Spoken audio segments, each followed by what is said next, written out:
Hi everyone, welcome to Wandering Conversations, our series where I get to have conversations with people who are important to the life of this community, the life of this church, or someone that I just find interesting and want to have a conversation with. Today my conversation partner is the Reverend Richard Miller, someone who kind of fits all three of those buckets. Reverend Miller was the pastor here at Central Christian Church between the years 1969 and 1972. And we have a conversation about a wide variety of topics and subjects that are still relevant today. It was exciting for me to get to finally speak to him virtually in person over Zoom, and I hope that you enjoy this conversation as much as I do. Reverend Miller joins us from his home in Palm Springs, California, and he's been retired from active ministry for 20 years. So I asked him just to update us with where he is and how he's doing. A while, it means 50 years. That's true. And I had never been back after that for a visit. And in fact, had not had contact with people until recent years when Ruth Lewis, who was both my secretary, and I think her time as secretary even extended into the time you came, did it? No, not quite. A little bit before. Okay. She still came to the church, but she wasn't. Somehow she contacted me and we had a little correspondence and Christmas cards exchanges. Well, I'm excited because you shared with me kind of a recounting of your time at Central, and it was amazing how similar it was to where we are today. And I thought it's always great I love to learn the history of the church. I know Ruth's husband put together a pretty extensive history, but it's great to get the oral history from people that served at the church. And so I'm grateful that you have put this together and we get to share some memories. So kind of go back when you were called to Central. Where were you and how were you called to Central? I was a campus minister in a United Campus Ministry at Murray State University in Kentucky, and in a very, very controversial sort of situation where the university president tried to eliminate our campus ministry because we were having discussions, open forums, which I scheduled on controversial issues of that time. And I had gotten a full endorsement from our board, which represented 5 denominations, and intended to stay there. But I also felt that the attitude of the university administration made it more difficult for me to continue. And at that point, without my having circulated any papers or indicated any interest in moving from there, I had a phone call from the chairman of the committee, of the search committee in Danbury. I think it was Bob Huey, saying that Harry Baker Adams, who was the associate dean of Yale Divinity School and a disciple, had recommended me for that church. Apparently they had contacted him and asked for a recommendation of somebody who would be a fairly recent graduate. I graduated in '64. Mm-hmm.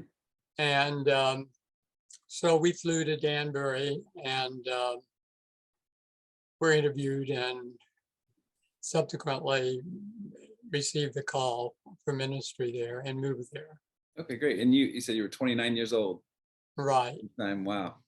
And at the time you were called, it was a pretty tumultuous time in the world. So it was. What was going on? Well, in fact, the reason I wrote it up was that a friend of mine who just recently retired as actually after a career of teaching history at Oberlin, served as interim president of Oberlin College. And I were having a discussion about the big culture divide in the United States today. And I said, well, I remember how 50 years ago we were so divided. Mm-hmm. and mentioned the Vietnam War and the civil rights movement, and what a turbulent time it was. And he said, well, why don't you write it up? Yeah. And that ended up, then I ended up writing the story of my 3 years in Danbury. The divide in our culture that was present then still continues today.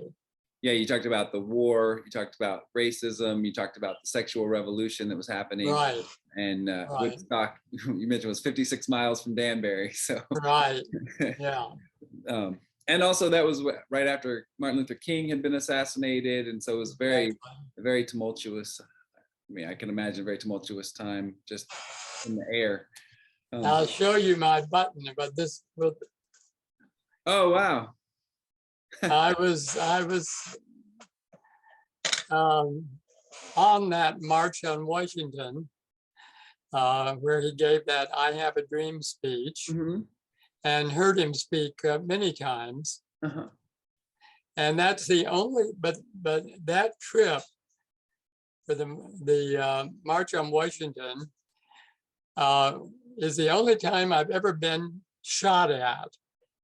I was in a bus from New Haven. I was a student at the Divinity School. Mm-hmm. And we were returning from the march. And as we were going under an overpass in Maryland, a sniper shot at our bus, and bullets went through the windows, and Wow. I think also the front windshield. Anyway, that was the end of it, but it was enough to realize what was out there. Was it just your bus, or were they? Yeah, just the bus we were on.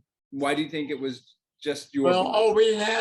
we had the big banner, March on Washington, on the side of our bus, Mm-hmm. for jobs and freedom. Did they ever catch the sniper? No, I don't know. This is all I remember of that. Right. I remember the screams and Mm-hmm. that sort of thing, but nobody was seriously injured. They were just broken glass. How did this world that was going on in the environment, how did that play into the fact of your ministry at Central once you became the pastor? You mentioned you were entering into not only a divided world, but a divided church as well. Yes, and the people who were involved in the division in the congregation at that time are no longer living. Mm-hmm. Because I was young, and most of the congregation was much older than I was. Mm-hmm. But basically, as I remember what I was told, there was a conflict between the senior minister and his associate minister. And the associate minister was trying to get the church involved in the community, Mm-hmm. which was changing as the community around the church changed racially. Mm-hmm. It became largely rather a lot of Puerto Ricans and people of color moving in, and the white population was moving out to the suburbs. Mm-hmm. And I suppose that pattern continued. I don't know what the demographics in Danbury are today. And I believe now, you see, I'm relying on memories of 50 years ago, but Right. I believe that the big conflict they had was whether to have a daycare program for neighborhood kids. I see. But we ended up doing that in the time I was there. So I'm just sorry I don't remember, except that there was, I think in the congregation, even when I left, Mm-hmm.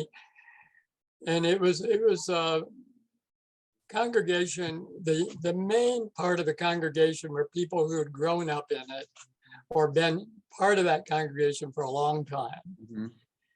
And I hope it's not unfair to say, and it doesn't apply to everybody, but after I left, I think the person they chose was somebody who preached on Sunday and visited people in the hospital and did the funerals, but wasn't one to shake anybody up in any way. Mm-hmm. And I think that's when the church started declining too, Mhm. because it was already a congregation where the median age was, well, I described it as a congregation of people with white hair. Right. So, Right. but the big issues within the congregation really did have to do with programs for the immediate community. So I was interested in all the stuff that you did. I'm like you. I believe in the involvement of church and community, and I was struck by the Coffeehouse. Yeah. Could you go into a little bit about what the Coffeehouse was and how it started? You know, I'm not sure how it started, but I had been in campus ministry, and so I believe in our campus ministry center in Kentucky, we had a coffee house. And so the Parsonage was the house right next door to the church, and it did have a big unfinished basement with a dirt floor, and Still like that. it's still like that. And somehow we decided to open it up for neighborhood youth and music was a big part of that.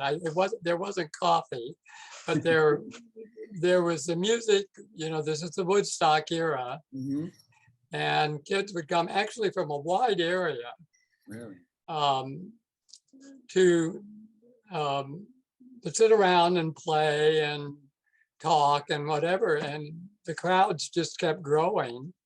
Even spilling out into the lawn. Wow. And you know, I was thinking about, when I wrote this up, I realized, even though I don't have any of the records, my former wife Paige has the scrapbooks, but there was a lot of newspaper publicity. And I got to thinking about how one of the kids in our coffee house happened to be the son of the editor of the Danbury News Times. So I'm wondering if we got a little extra publicity that way. Right. I'd never heard of the coffee house, but somebody in the community was telling me that in their memory that they remember going to a coffee house here at this church, and nobody had told me about it. So I was very confused thought maybe they were thinking about somewhere else. And then to see you write about it, it was fun to, I can only imagine what it must have been like. It must have been really, really fun to have that kind of creative buzz around the church. Well, it was. Of course, it was on weekends, and I had a church service on Sunday morning. And, right. But we were younger then. I guess we could stay up all night and still function. That's true. That's true. Youth has that ability too. And you talked about how involved you were in different boards and organizations. One that we're still a part of at the church, ARC, Association of Religious Communities. I still serve on the board, and we still do a lot with ARC. And you were one of the founding board members. Yeah, I believe I was the first president, and I believe that the organizational meetings occurred in the parsonage in our living room. Oh, wow.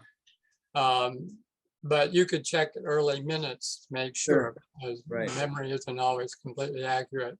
But I was thinking about that because we had some really strong ecumenical relationships. Particularly, I had some good, I had some friendships with Roman Catholics, and I was wondering how that happened. And I believe the way it happened is I organized in Danbury what I think was the first observance of the Week of Prayer for Christian Unity. And now this was the era of, when Pope John the 23rd encouraged ecumenical relationships. And the Week of Prayer does it still happen in Danbury? No. It was a week where services would be held rotating from church to church. And somehow by my contacts with Catholic churches, we were able to make it Protestant Catholic Ecumenical. Mm-hmm. And I became a good friend with the associate priesthood. I believe it was called St. Peter's Catholic Church in downtown. Yes. And the associate there, Blaise Gentoli, I think later on after I left Danbury, some years later, became the bishop of that diocese. But he was just about my age. And we had a very good working relationship. And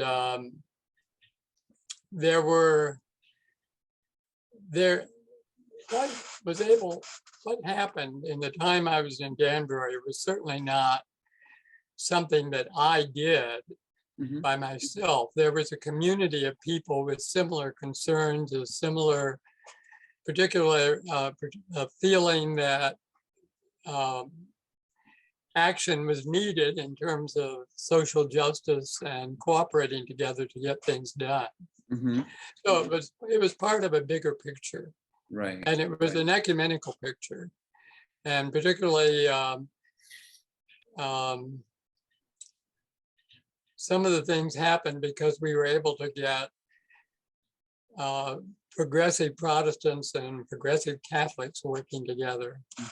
You also mentioned about this ministry exchange with the Federal Correctional Institution, and how it was obviously a big deal if the New York Times picked it up. How can you talk about what that was and how that came about? Well, it happened because, for one thing, the chaplain there was a member of Central Christian Church. His name was Gene Stump. And he invited me to preach there for the Protestant worship group. And I did that. And then I'm not sure how collaborative I was with Gene Stump about this, but we thought it would be good for church members to also interact with the prisoners and not just be a matter of the minister of that church going there. Right. And so we thought about how could this happen? And at that time, and this is a policy that changed in the federal prison system. I don't know what it is now, but at that time, they had work release for prisoners who were regarded as nonviolent or where it would be safe to do it, where they could go out into the community and do some kind of work during the week, but under supervision, and then return to the prison at night. So that group, it was a fairly good sized group, as I remember. We arranged for them to come to the church where worship leadership from Central Christian went to the prison on a Sunday, and we had a kind of worship exchange. Right.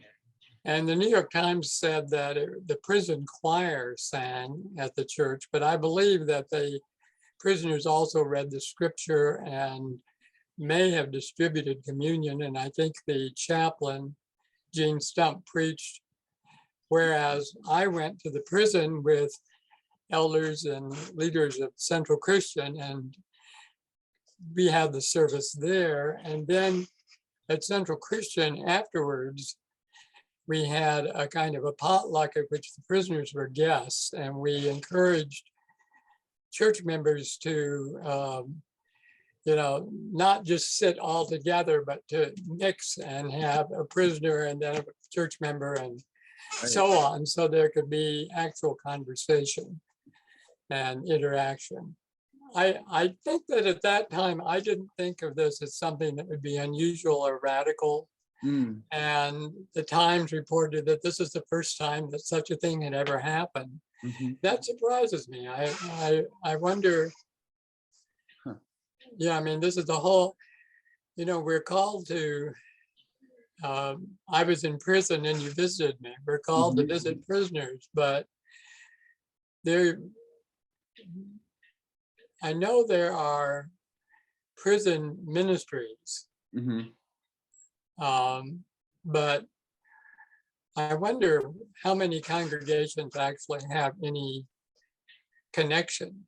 You were a part of a lot. You did a lot with in regards to opening up to the community, opening the church up to the community. You mentioned the daycare. You talked about basketball. You dealt with a housing issue, which is a huge thing in Danbury right now. Housing and everywhere, affordable housing. The big thing with the war, the anti-war activity that you experienced. Who were the Harrisburg Seven? Well, the Harrisburg Seven were people who were demonstrating against the Vietnam War and the escalation of the war, and they would do non-violent protests, but protests in which they would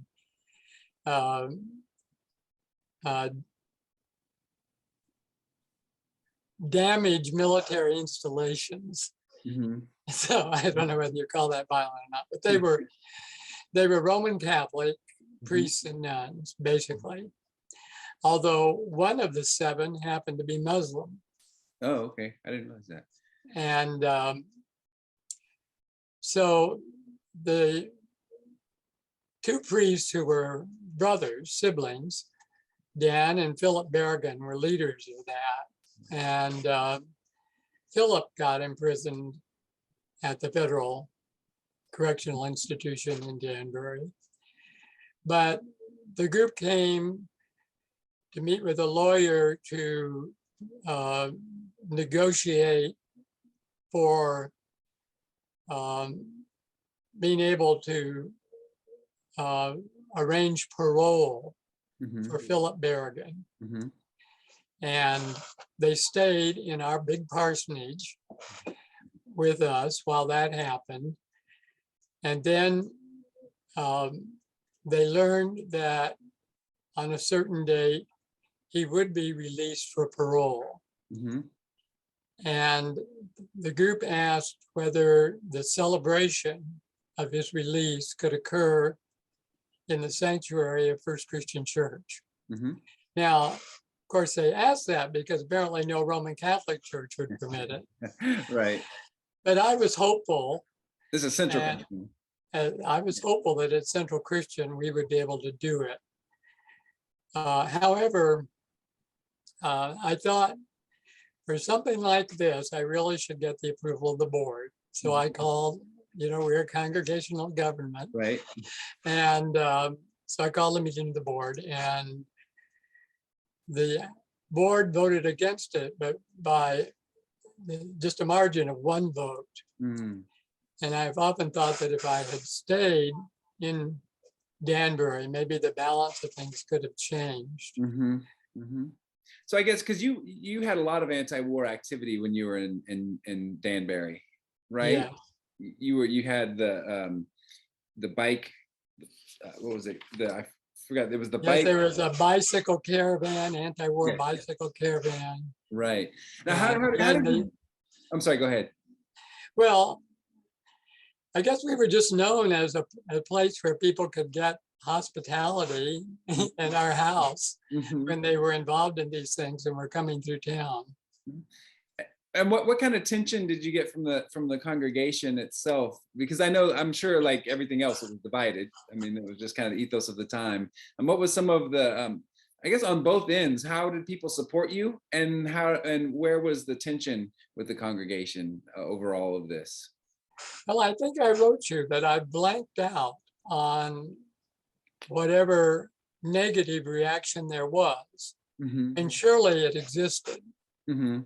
But it's a nice thing about memory that sometimes you forget those, the bad things that happen. Right.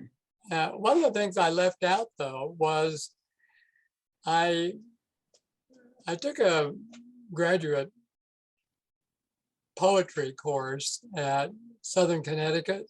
Okay. When I was there. And I started writing poems, and I expressed my frustrations in those poems, but I didn't include any of that in what I wrote about the church. So I but I looked at those poems, and also I mentioned to you in an email that it was at that time that a friendship which continued for as long as he lived. I developed a friendship with Henri Nouwen. Yes, I was going to ask you about that. And the way that friendship started was he had written, well, I subscribed at that time to the National Catholic Reporter, Catholic publication. Okay. And he was still at that time, well, I read articles about him on ministry, which I think came out as a book called Creative Ministry. And this is before he'd had any books published in the United States. And then I learned that he was coming to Yale Divinity School to teach. So I was eager to meet him. And then we ended up having a friendship where I would drive every so often to New Haven. I think it's like 35 miles away. Yeah, it's not far. No. And we would have lunch. And then subsequently, even after I left Danbury, he and I maintained contact. And even when I came out and lived in the Castro district of San Francisco, he would visit me there. Wow. And we had quite a correspondence. And I really regret that in one move when I was radically downsizing, I threw it out. And now there's some kind of Henri Nouwen library in Canada, and they wanted my correspondence. I think they must have, I wonder if they have correspondence from me that he might have kept. Yeah. And also he every time he wrote something, he would send it to me with some kind of personal note and inscription in the cover. Wow, that's amazing. And when I first retired, I moved to Albuquerque, which is where I grew up. But then when I was moving from Albuquerque to Palm Springs, I was downsizing again.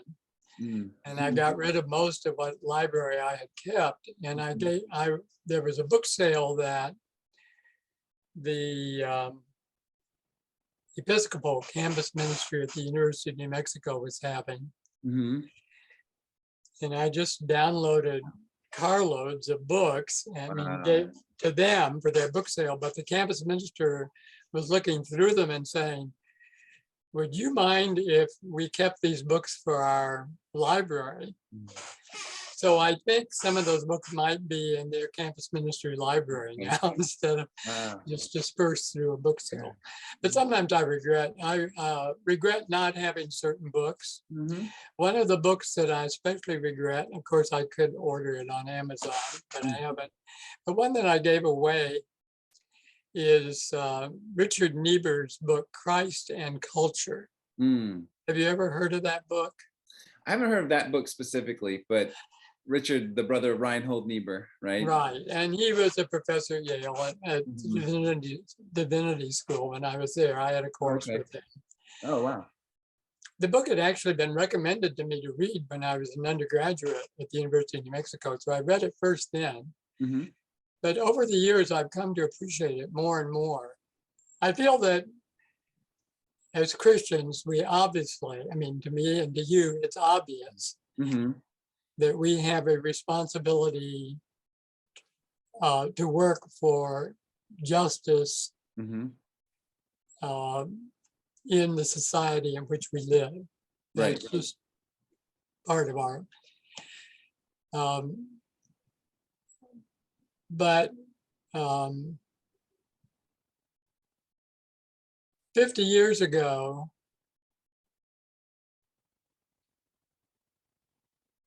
I don't think that most Christians in the United States felt that the church was called to be any kind of counterculture. Most Christians didn't feel a conflict between what you might call gospel values and American culture. And we had this kind of Christian nationalism where we are a Christian nation. Mm-hmm. Eisenhower had us put "In God We Trust" on our coins, and you know, Right. we were fighting atheist Soviet communism. Mm-hmm. And at the same time, we had racial segregation, Jim Crow laws. We had, you know, such a contradiction Right.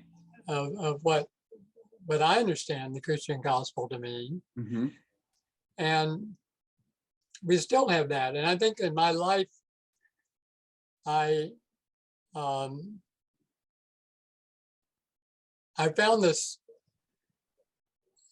contradiction between the way I have understood what it is to be a Christian, the contradiction between some of the things which American Christians seem to have just accepted.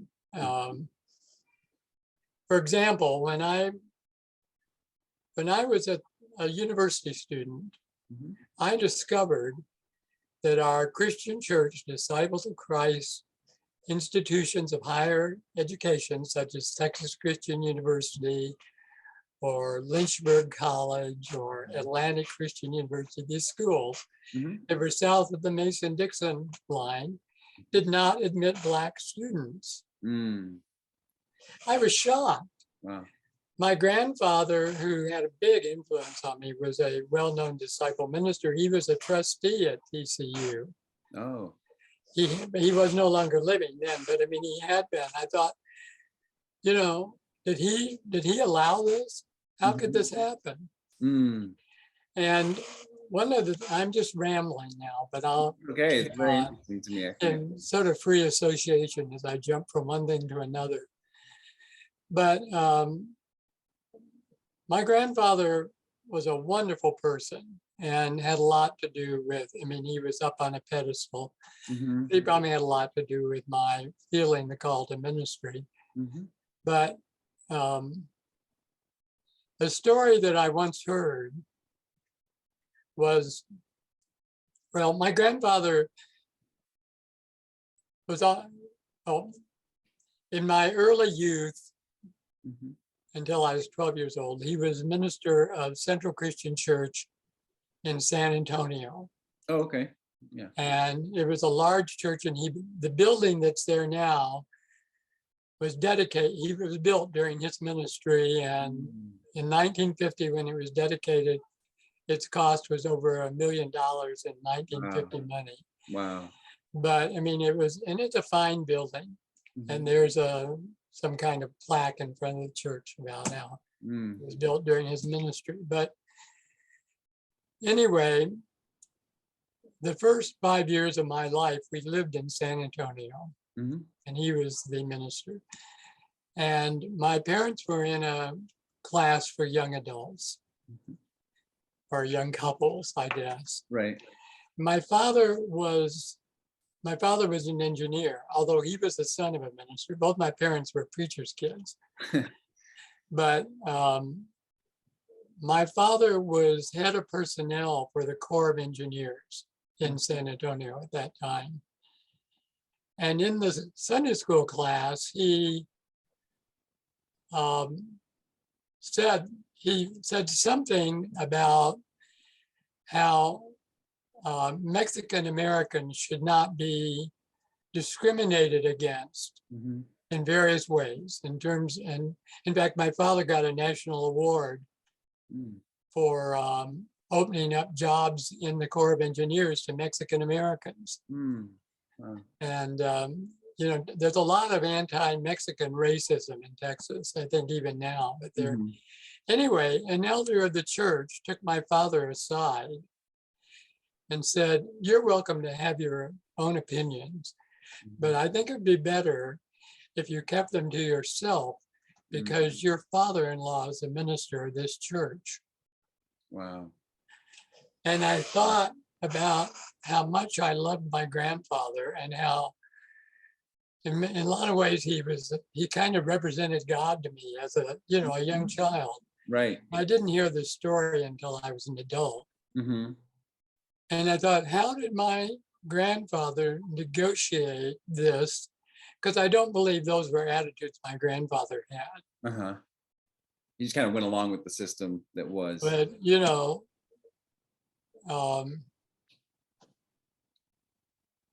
in what ways, and I don't know, I really don't know the answer, but I think about it. In what ways did my grandfather speak out against injustice? Like discrimination against Mexican Americans or whatever it was. Right. And he was very he was very successful at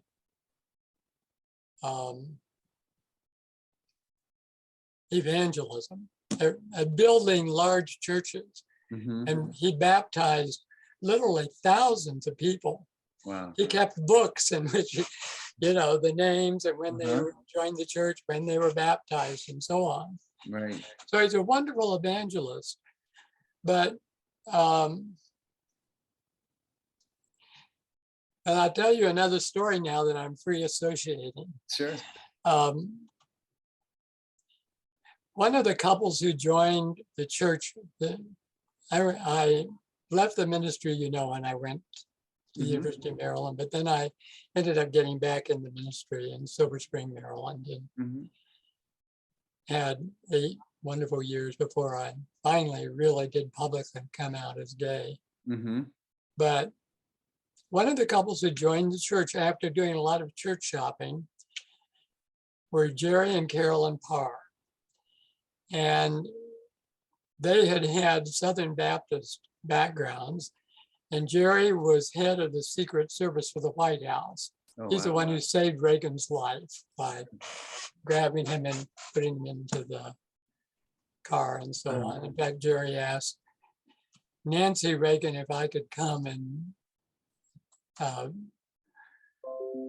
pray with Reagan in the hospital, but Nancy didn't want to. But anyway, Jerry and Carolyn joined the church there in Silver Spring, where I was pastor, and gave wonderful. He became chair of the elders. He took his role so seriously, even while he was head of Secret Service of the White House.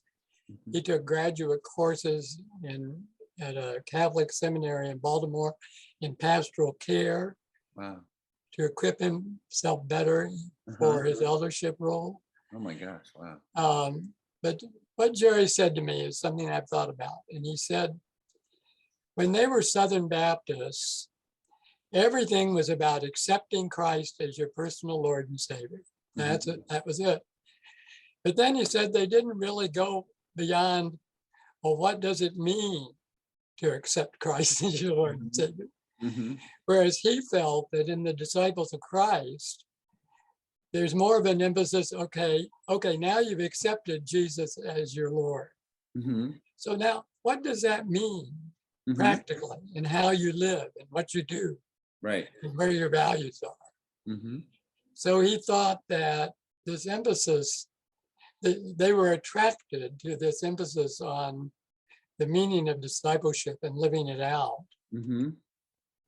And of course, I believe in evangelism too. I mean, I believe in telling the good news, but I think when I was just starting out in ministry, I felt that somehow if people would just accept Jesus as Lord, everything would fall into place.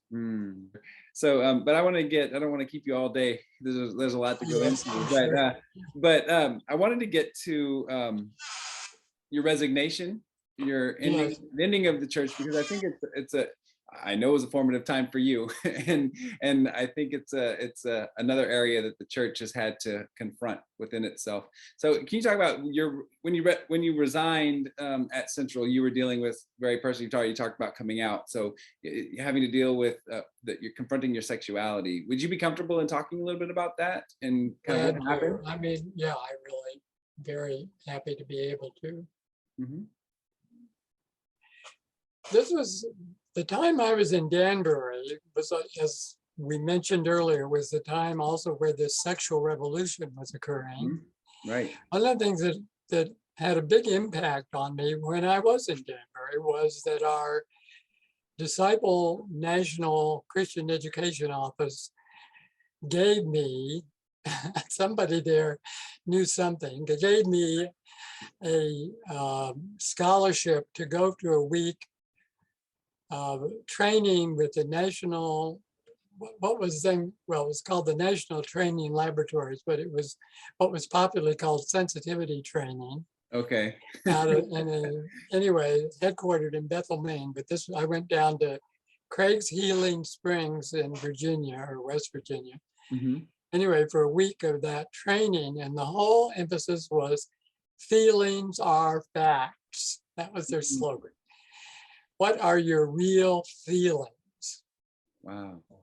Well, I had repressed my feelings because I felt I was brought up really to feel your feelings don't matter. Doing right is what matters. Mm. And doing right for me would mean, you know, having the kind of marriage that my grandparents had. Right. I didn't want to have the kind of marriage my parents had. It was horrible. I chose as my wife a wonderful person.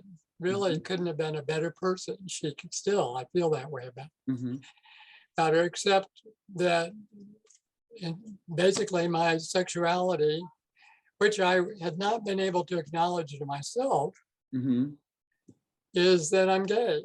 You know, and this is a time when such a word, I don't even know what the word, if I knew the word, but that word wasn't even used. I mean, the New York Times prohibited the use of that word. Wow. They only use this clinical term, homosexual. Right. And, but anyway, I remember I got back and I was trying to deal with the feelings. And I remember Paige, my wife, said, I thought that you went there to become more sensitive. And I guess I said some things that were hurtful.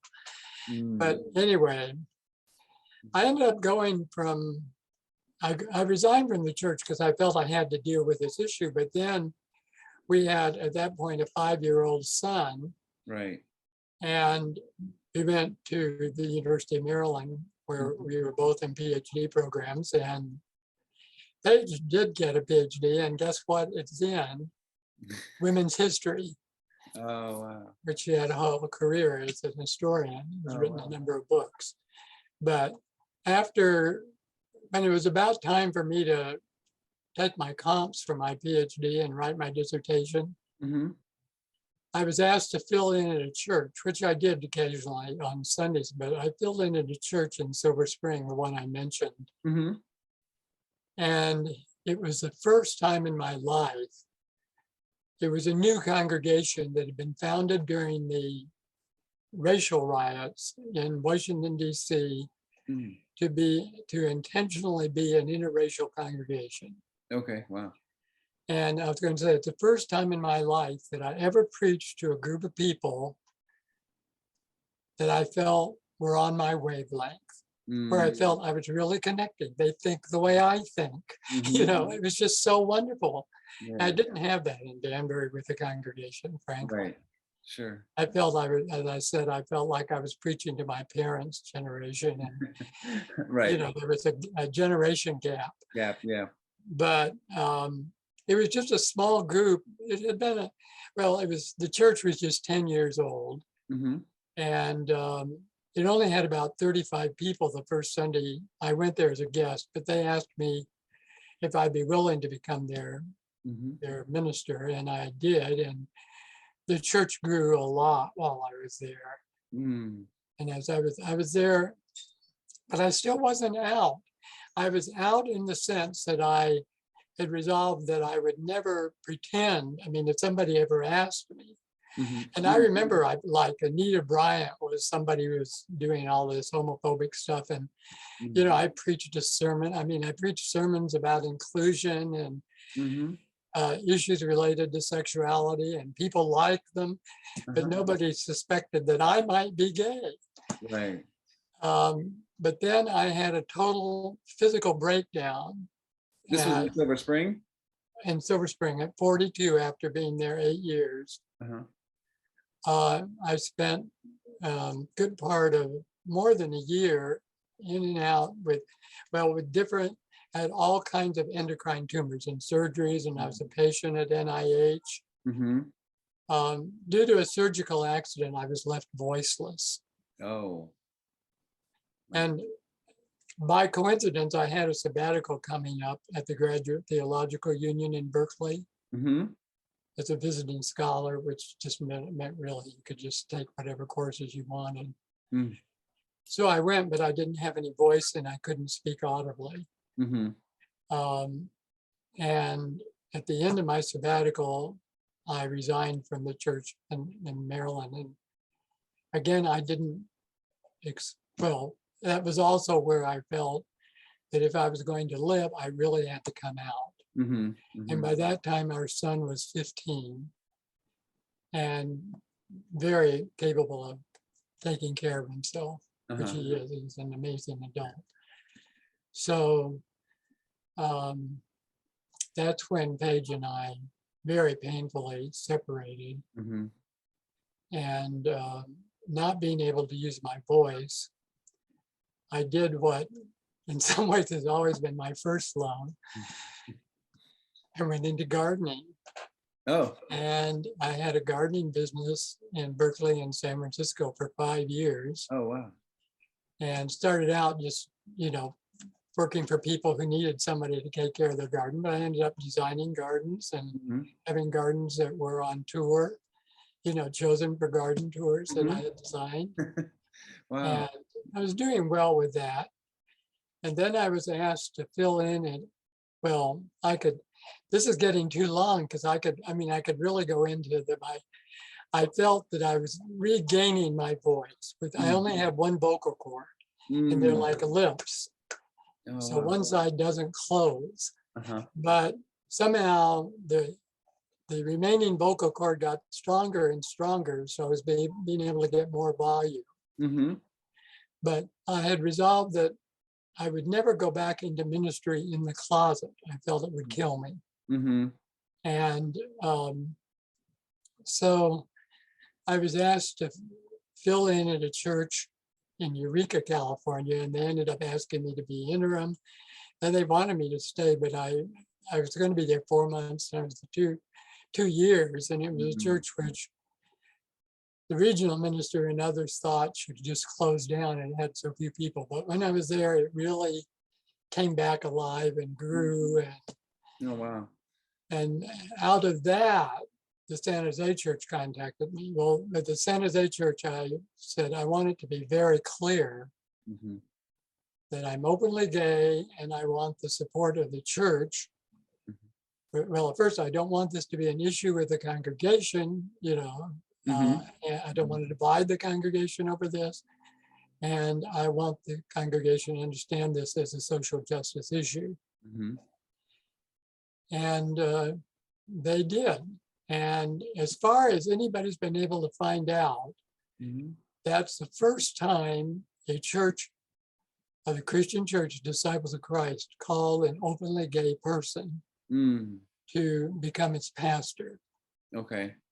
And actually, that was what year? That was 1989. Oh wow! Okay. So that was before Alan Harris was ordained at Park Avenue. Yeah.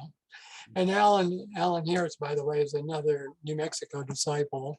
Yes. From Roswell. So, but I was interested in your experience in Danbury, how you found the psychiatrist that was able to help you work through what you were going through. I mean, you had to confront a lot, which is what he said to you, right? How did Yeah. how did you get connected with that psychiatrist? Well, as you know, I was on so many boards and committees and regional boards, not to mention some national things. Mm-hmm. But I was on the regional mental health board. So I apparently, I knew other people professionally involved in mental health issues. Mm-hmm. And I knew him. I just knew him as somebody who was on the board with me, Right. but I liked him and trusted him. Okay. And Because what was the psychiatric world thinking in those times about homosexuality? About I think that most psychiatrists treated it as an illness. Like now there's some few that still might do that, but then it was listed in the psychiatric manual as a mental disorder. right. And the teaching was that you try to make a heterosexual adjustment. Mm-hmm. And I'll back up on the sexuality issue to tell you something. This is like another little story. Mm-hmm. But you said in your sermon Sunday that we're made up of stories. Yes. You're watching. So when I was a student at the University of New Mexico, I was in the honors program, and we had stack permits in the library, graduate student privileges. Mm-hmm. And in those days, anything related to sexuality was in a section on the top floor of the library in a cage, a wire, just like a prison cage. Mm-hmm. And to get permission to read anything about sexuality, you had to get permission of the head librarian. And then the librarian would go up and unlock the cage and let you in. Oh my gosh. But in one of our readings in the honors program, we had to read Kinsey's The Sexuality of the Human Male. Mm-hmm. And that's where I discovered that there was such a thing as homosexuality. Well, I didn't know, I hardly knew about it, but the one thing I knew was that the father of a friend of mine, when I was in high school, and his father was a professor at the university, had been arrested for a homosexual act in the restroom of City Hall, and had immediately committed suicide, and my friend and his mother had disappeared from the community. Oh, wow. And, there was that kind of expectation that it was such a shameful thing that you would commit suicide. Anyway, I also read once I was in that cage, I read what was written at that time about homosexuality. And it was basically literature about it as perversion and evil thing, a sickness that one had to get rid of. Right. So I didn't want to do that. I didn't want to be that way. And in many ways, I was probably one of the most naive people around anyway. I know that one of my best friends in high school, later, after I was an adult, after I'd come out, I met him. I found out he lived in San Francisco. That all the time he and I were friends and ate lunch together, that he was gay and was having gay activities going on, but he never told me and I didn't even know about it. I was just very naive. Oh, wow. Wow. So anyway, you were asking about the psychiatrist. Yes. It was a real risk for you to come out to him. Well, that's what was troubling me. I had to finally, and he was good. What he told me was that I wasn't sick, that I didn't need psychiatric treatment, but I had, as a married man, as a pastor of the church, as having a 3-year-old son, at that time 5-year-old or 4, I don't know exactly, but that I had some really difficult decisions to make about my life. And I did. If you can imagine at that time, if I had come out as gay, I probably would have lost my ordination. Sure. And certainly I didn't even conceive that there would be a church that would call me to be its minister or want me to be its minister. Right. So there was that, and then my obligation I felt as a parent to provide, and certainly it would have been much more difficult for Paige if we had separated, and I had no idea what kind of income I could. I mean, what we were at the University of Maryland was basically graduate students on graduate student stipends with teaching assistantships. So it just didn't seem feasible for me practically, but at least that was one step. Right. Well, you had to do a lot of, I'm sure, internal work with yourself and also with your faith too, and how like what impact did that have on your faith? Well, as I'm sure you know, many GLBTQ people, especially young people, are very damaged by the kind of Christianity to which they're exposed. Yes. Which is judgmental and which tells them that they're not acceptable unless they change something which cannot be changed because our sexuality is just a biological given. And it's hard to understand how, at some point, it's hard to understand how this could be even a gift from God.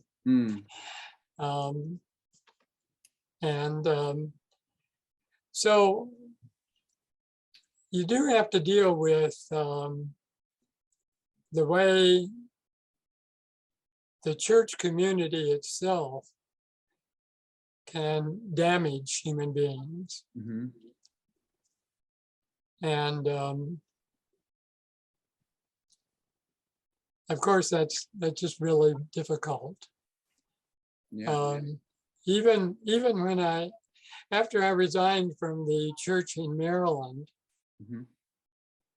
and that was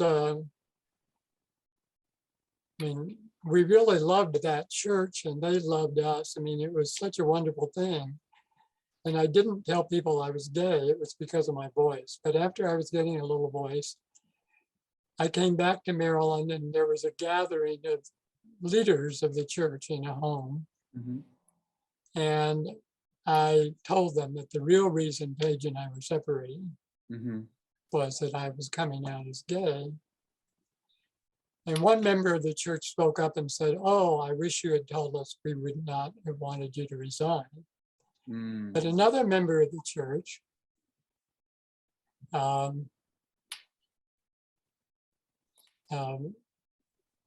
he and his wife were good friends, and his widow is still a friend who contacts me. But they said, "Oh, well, in that case, it really would be better for you not to have stayed." And I think that's a difficulty that anybody who is closeted has. There are lots of closeted GLBTQ people in the ministry. Sure. But they always, it would seem to me, would have the sense of if people knew who I really was, would they accept me? Yeah, I think it's even still today. In 2008, the Northeast region almost collapsed because of this issue, and it's a sad commentary on the church, in my opinion, on how I wrote the open and informing policy for the Northern California region. Oh, you did? Oh, wow. When now that was back in the early 90s. And that was very, very difficult. I mean, getting the regional church assembly to adopt it was very painful in terms of the things I heard people say. I can only imagine. Yeah. I can only imagine. But it sounds like, I mean, you opened up a lot of doors in many different ways. And I know you, through just reading your bio, just, from the community activism to the, through your coming out and through work with Open Up. I mean, it just seems like that's kind of your legacy. It's kind of opening doors and transforming where you're at. And I think I found a lot of resonance in your story and in how you practice ministry. And so it's been great to be in correspondence with you. And I thank you for taking so much time to talk with me. Oh, well, thank you for inviting me for the conversation. Well, I hope you enjoyed that conversation as much as I did. We talked for a long time, and I was very grateful that Reverend Miller gave us so much of his time. If you'd like to continue to keep up with what we're doing here at Central Christian Church, please subscribe to our YouTube channel and you'll get all of our content as we upload it. And I look forward to hearing what you think about this conversation. Please feel free to reach out to me with any responses you have. And thank you to the Reverend Miller for just his generosity of time and his generosity of story. Thank you all, and I look forward to seeing you all soon.